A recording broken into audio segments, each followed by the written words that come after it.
A fé vem pelo ouvir e o ouvir vem pela palavra de Deus. Quando nós estudamos a palavra de Deus, nossa fé aumenta. E hoje temos a história do centurião que ele vai até Jesus pedindo por uma cura para o seu empregado. Aquele centurião ele chega a Jesus em Mateus 8, a partir do verso 6, e ele pede a Jesus.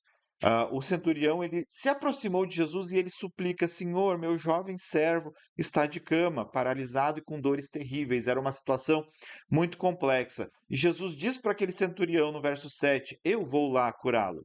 E o oficial ele responde no verso 8: Senhor, não mereço que entre em minha casa, basta uma ordem sua e o meu servo será curado. Sei disso porque estou sob a autoridade de meus superiores e tenho autoridade sobre os meus soldados. Só preciso dizer: vão e eles vão, ou venham e eles vêm. E se digo a meus escravos: façam isso, eles fazem. Quando Jesus ouviu isso, ficou admirado e disse aos que o seguem: Eu lhes digo a verdade, jamais vi fé como esta em Israel. E também lhes digo: muitos virão de toda a parte do leste e do oeste e se sentarão com Abraão. Aqui a gente tem a história de um centurião. Aqui a gente tem a história de um soldado romano, alguém que está fora do povo da promessa. Os judeus eles tinham a ideia de que, como povo da promessa, apenas eles ou aqueles que adotassem completamente uma versão judaica de fé, que incluía circuncisão e toda a obediência à lei, poderiam estar juntos com Abraão na promessa. E Jesus aqui estabelece que esse centurião ele tem fé, e por mais que ele não tenha dito isso textualmente, ele dá a entender que pela fé esse centurião ele tem a capacidade de se sentar em Abraão, porque nem mesmo em Israel ele viu tamanha fé. Podemos entender aqui Israel como a nação de Israel. Então, em nenhum homem da nação de Israel Jesus encontrou tamanha fé. Esse é um grande feito. Podemos entender aqui também Israel como o nome de Jacó após ter lutado com um anjo. A história que Jacó, no seu retorno à casa de seu pai, à terra de Canaã, ele vai se encontrar com o seu irmão Esaú, que provavelmente estaria bravo com ele, e antes disso ele tem um encontro com o anjo do Senhor, que o texto fala claramente que é a presença manifesta do Senhor, é o anjo do Senhor, aquele que o representa. E naquele momento ele tem o seu nome trocado a partir de uma luta na qual ele diz que não deixará com que o anjo saia até que o abençoe. E o anjo naquele momento diz para Jacó: Teu nome agora não vai ser Israel, porque você lutou com os homens e com Deus e venceu. Como é que Jacó venceu? O texto deixa claramente que a força física do ser celestial que estava diante de Jacó era muito maior. Tanto que ele toca a coxa de Jacó e esse manca para o resto da vida. Como é que ele segurou o anjo naquele momento? Pela fé. Jacó, Israel, sempre buscou a bênção. Ele sempre creu que Deus, o Deus de Abraão, o Deus de Isaac, o iria abençoar em todos os momentos e ele perseguiu isso com todas as suas forças. Então, assim como Abraão, Israel, Jacó também é considerado um homem de grande fé. E aqui Jesus está fazendo um elogio público a um centurião, dizendo que não encontrou fé maior do que a do centurião em ninguém em Israel. Quando a gente olha para a fé, muitas teologias transformaram a fé em uma obra. Então, a pessoa precisa dar um jeito próprio de crer. Mas nós já estudamos, nós já falamos do texto, a fé vem pelo ouvir e o ouvir vem pela palavra de Deus. Então, o que a gente precisa para ter fé? Ouvir a Deus, ouvir as palavras do Senhor, ouvir o que a palavra de Deus tem para nos dizer. É Jesus quem enche o nosso coração de fé. Mas existem certas teologias que colocaram fé, crer, confiar em Deus como uma obra. Então, isso seria de responsabilidade humana. Sendo a fé de responsabilidade humana, nesses casos, acaba se tornando uma grande culpa. Aqui a ideia não é culpar as pessoas por não terem fé. Jesus chamava os seus discípulos de homem de pequena fé. Jesus caminhou com os seus discípulos para que a fé deles fosse fortalecida. Os apóstolos, nas cartas, Tiago diz que as provações fazem com que a nossa fé seja provada. Tiago fala que a fé dele é demonstrada através das atitudes e das obras que ele faz. Mas a fé, em Romanos também a gente tem essa ideia, a fé ela é progressiva. No momento que nós temos experiências com Deus, a nossa fé vai se fortalecendo. Eu tenho 2 filhas. Na oração com as minhas filhas, eu sempre oro para que elas tenham experiências com o Senhor, experiências com Jesus. Paulo, quando ele vai falar aos coríntios, ele diz: Eu vim aqui para ver o poder, não as palavras daqueles que contendem comigo. Por quê? Porque o evangelho ele não consiste de palavras, mas sim de poder. É necessário de fé, como fala o autor de Hebreus, para que a gente creia, porque aquele que se aproxima a Deus precisa crer que ele é recompensador, que ele recompensa aqueles que o buscam. Eu oro para que as minhas filhas tenham experiências com Jesus e elas tiveram muitas experiências. Eu, na minha caminhada, tive muitas experiências de fé, muitas experiências, muitos momentos em que eu olhei para situações que pareciam impossíveis e Deus agiu. Mas a gente precisa sempre fazer uma escolha: crer ou não crer. Eu lembro quando eu vim fazer faculdade teológica aqui em Curitiba. Eu estava lá em Porto Alegre e Deus colocou no meu coração que eu deveria continuar os meus estudos aqui em Porto Alegre. O meu objetivo, inclusive, era voltar aqui em Curitiba. O meu objetivo era voltar, mas isso acabou nunca acontecendo. Deus tinha outros planos. Mas basicamente eu não tinha dinheiro, não tinha lugar para ficar em Curitiba. Mas Deus mandou ir e eu criei. Porque a palavra de Deus ela foi repetida a mim várias vezes até que eu cresci. E então eu saí, eu recebi uma oferta para uma passagem de ônibus, coloquei todas as coisas, tinha algum dinheiro no bolso e alguns mantimentos que eu trouxe para Curitiba, e eu não sabia nem onde eu iria ficar a primeira semana. E Deus proveu de tal maneira que eu fiquei numa casa de alguns irmãos da igreja, onde eu tinha tudo da melhor qualidade, muito mais do que eu tinha na minha vida anterior, porque Deus é fiel. Eu não poderia ficar nos quartos da faculdade. Então eu vim, sem saber exatamente onde eu iria ficar. E eu cheguei na rodoviária, eu larguei as minhas coisas na rodoviária, eu fui à igreja e todas as pessoas me chamaram de maluco naquele momento por ter vindo daquela maneira. Mas por que que eu pude fazer aquilo? Eu não era maluco, eu simplesmente cria que Deus iria prover. E o meu coração ao longo daquele dia tentou esmorecer muitas vezes. No fim do dia, na rodoviária, sem saber ainda exatamente para onde eu iria, o meu coração começava a se entristecer. Mas naquele momento eu orei: Senhor, encerra esse período. E naquele momento houve o local, a confirmação do local onde eu iria ficar. É algo poderoso, porque quando a palavra de Deus ela vem ao nosso coração e a fé nasce e a fé brota, nós não temos como não reconhecer que isso é fé. Isso não significa que eu tenha fé em todos os momentos. A gente tem a história de Pedro. Pedro começou a andar pelas águas pela fé e ele afundou porque ele olhou para as preocupações e para os problemas. A nossa fé, ela é frágil. Nós somos homens e mulheres de pequena fé que precisamos clamar: Senhor, aumenta-nos a fé. E como ele aumenta a nossa fé, muitas vezes através da provação dela. Ele coloca em nosso coração a palavra para que a gente creia, e ele coloca o desafio para que a gente coloque a nossa fé em ação. Aquele centurião, ele precisou colocar a sua fé em ação. Ele precisou sair da sua casa e ele precisou ir até Jesus, dizer: Senhor, cura o meu servo. E ele precisou também de muita ousadia para dizer: Jesus, não precisa ir. Basta uma palavra e o meu servo vai ser curado.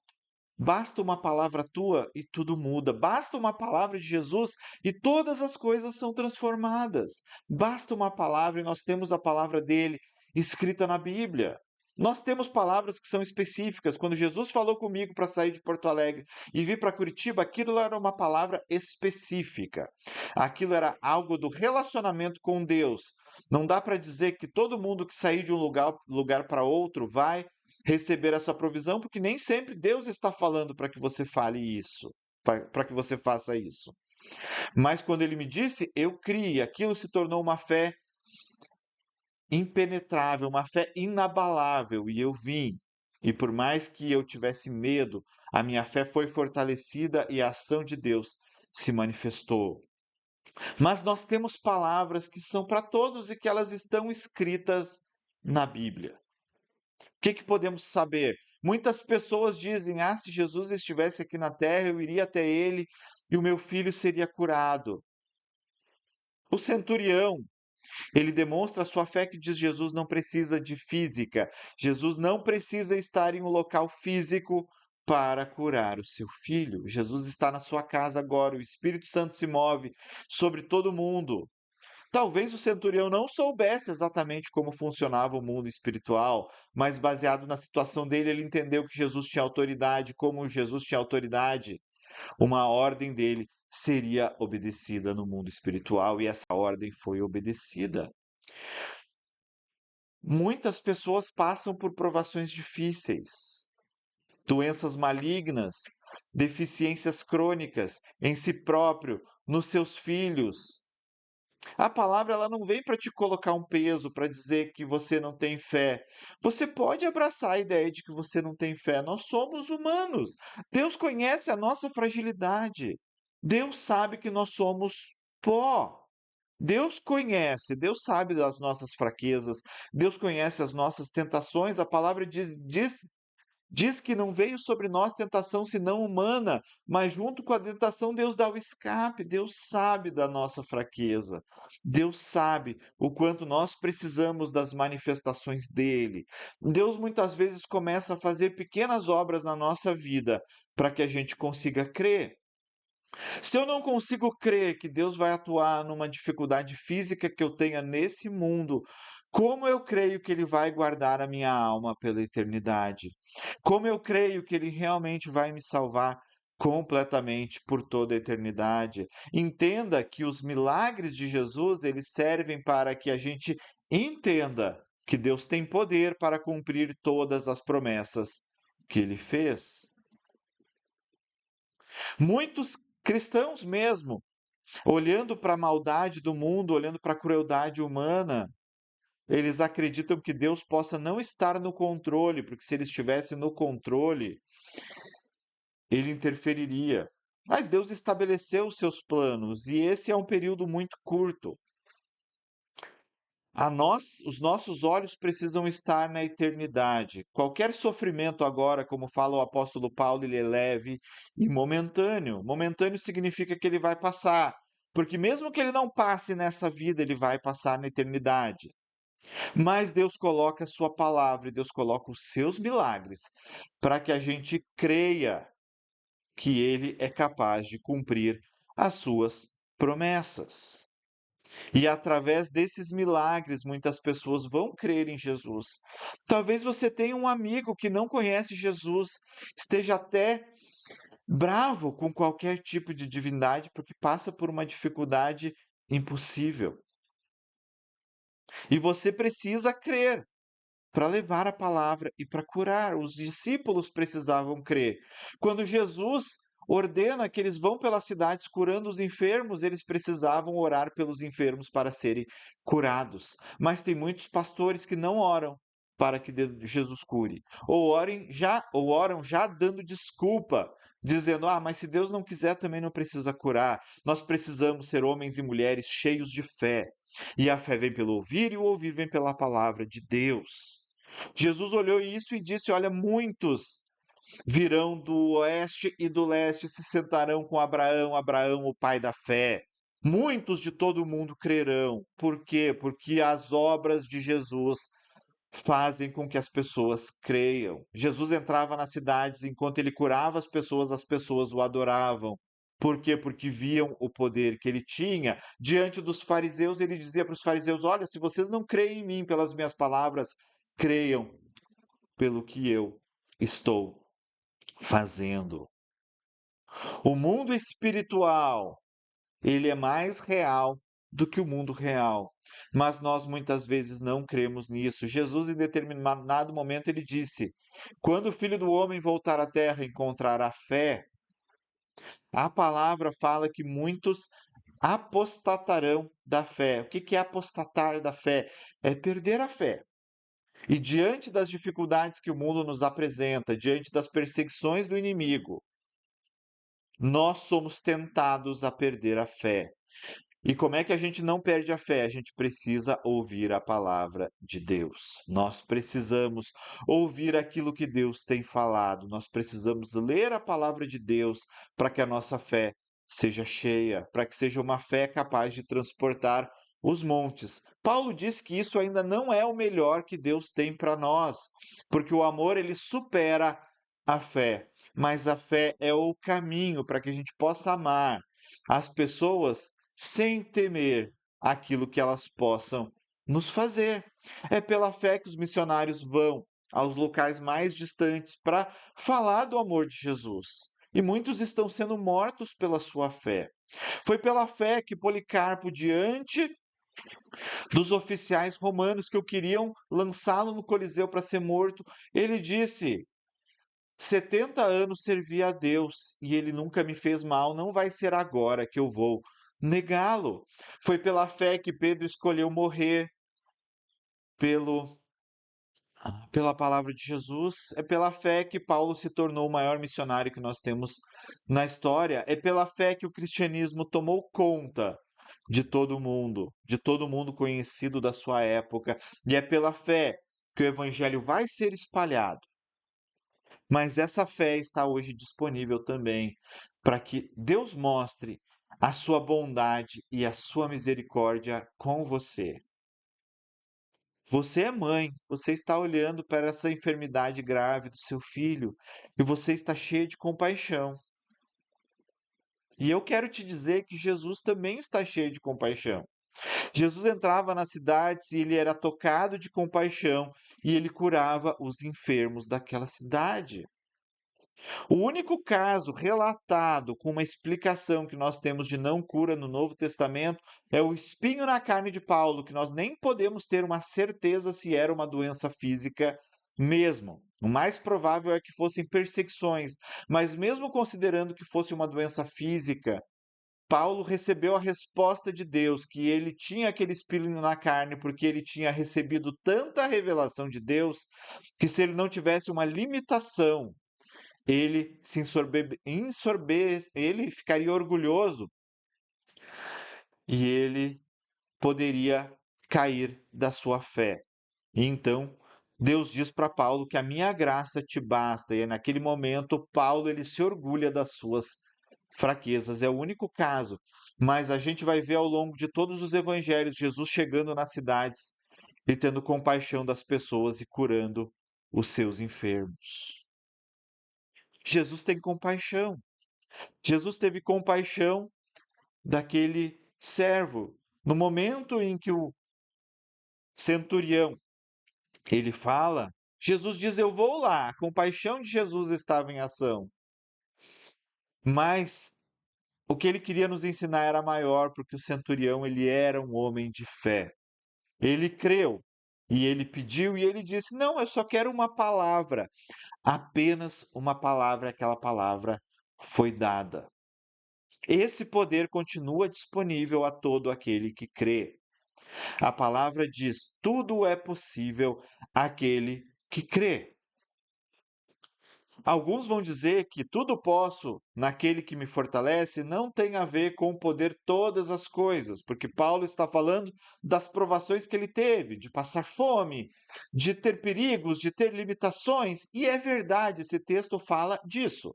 Fala de poder suportar qualquer situação com o fortalecimento que vem de Deus, mas Jesus ele diz: tudo é possível para aquele que crê. E nesse sentido, nesse texto, a palavra diz exatamente o que diz: todas as coisas são possíveis para aquele que crê. E nesse ponto, aquilo que Jesus fez naquele momento foi secar uma figueira. E ele completa com a passagem da montanha que será jogada no mar. Jesus está dizendo: todas as coisas são possíveis para aquele que crê. Mas talvez a sua fé ainda não esteja fortalecida, e eu estou aqui para dizer: Deus quer agir na sua vida. Eu estou aqui para dizer que Deus tem compaixão do seu filho, Deus tem compaixão da sua filha. Deus tem compaixão e ele quer tocar. E ele está te chamando para nesse momento crer verdadeiramente, para depositar a sua confiança, a sua esperança nele, porque ele está agindo, porque ele está se movendo e nesse momento talvez você que está com uma enfermidade está sentindo calor no corpo, é Deus tocando em você nesse momento. Talvez você está sendo cheio de uma grande alegria que você não sentia há muito tempo, uma confiança. Todo o seu medo está sendo dissipado nesse momento. Jesus está te tocando nesse momento. O Espírito Santo ele está se movendo e ele está se movendo nesse momento com cura. Ele está se movendo nesse momento agora curando doenças estomacais, ele está nesse momento agora curando enxaquecas, ele está nesse momento curando totalmente uma série de enfermidades. Ele está curando. Senhor Jesus, Senhor Jesus, eu sinto crianças, Pai, que estão com doenças malignas sendo tocadas nesse momento e sendo totalmente restauradas. Pai, eu vejo pessoas, Pai, com doenças mentais, cerebrais, com síndromes cerebrais sendo tocadas nesse momento. Pai, esse pai, essa mãe, eles nem têm pedido mais porque eles têm de bom grado cuidado do seu filho. Mas o Senhor está tocando nesse momento e o Senhor está fazendo algo novo nessa família. E o Senhor está produzindo um grande testemunho. Senhor, muito obrigado porque o Senhor não é um Deus apenas de palavras, o Senhor é um Deus de poder. O Senhor é um Deus que se manifesta, o Senhor não é um Deus mudo, o Senhor é um Deus que fala. Senhor, muito obrigado, Pai, porque o Senhor está curando nesse momento, Pai. O Senhor está curando agora uma idosa, Pai, que tem pedido para testemunhar um pouco mais, porque ela ainda precisa ver a sua família sendo salva. Senhor, toca nessa pessoa. O Senhor está restaurando, Pai, vidas nesse momento. O Senhor está restaurando casamentos também que parecem totalmente mortos e despedaçados, mas o Senhor é Deus Todo-Poderoso. Senhor, muito obrigado, porque o teu poder ele se aperfeiçoa na nossa fraqueza. Senhor, pedimos perdão porque somos pessoas de pouca fé e pedimos que a tua palavra venha e nos traga fé, e nos traga cura, e nos traga restauração. Que a nossa fé possa ser mais parecida com que a fé do centurião. Senhor, muito obrigado. Abençoa a todos. Derrama o teu Espírito Santo, derrama a tua graça. Eu creio, o Senhor é poderoso e está agindo nesse momento. E o Senhor vai continuar agindo através desse vídeo, porque a tua obra se aperfeiçoa na nossa fraqueza. Pai, nós somos vasos de barro, mas o Senhor é o Deus Todo-Poderoso, que tem compaixão de nós. Como o Senhor disse a Moisés, o Deus compassivo e misericordioso e que é fiel. Muito obrigado, Senhor. Eu já te agradeço, porque sei que o Senhor já fez em nome de Jesus. Amém.